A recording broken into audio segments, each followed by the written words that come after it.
Bismillah. La vie est comme une grande course cycliste, dont le but est d'accomplir sa légende personnelle, ce qui, d'après les anciens alchimistes, est notre vraie mission sur Terre.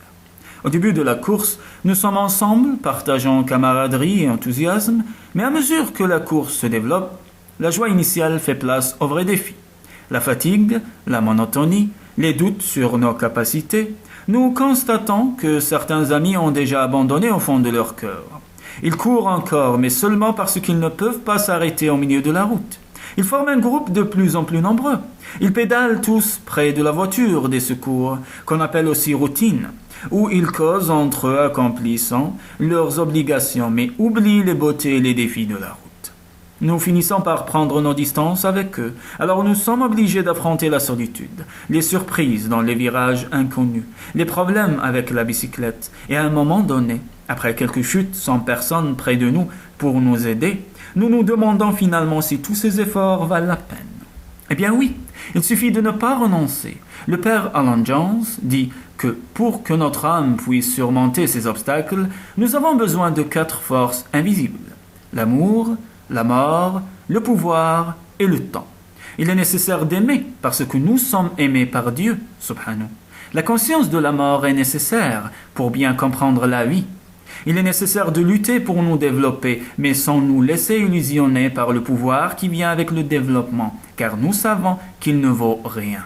Enfin, il faut accepter que notre âme, bien qu'elle soit éternelle, est en ce moment prisonnière dans la toile du temps, avec ses opportunités et ses limites. Ainsi, dans notre course cycliste solitaire, nous devons agir comme si nous avions le temps.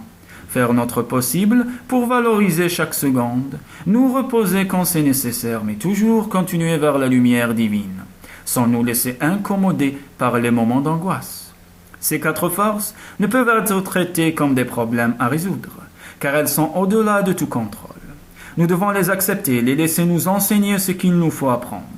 Nous vivons dans un univers qui est en même temps assez gigantesque pour nous envelopper et assez petit pour tenir dans notre cœur.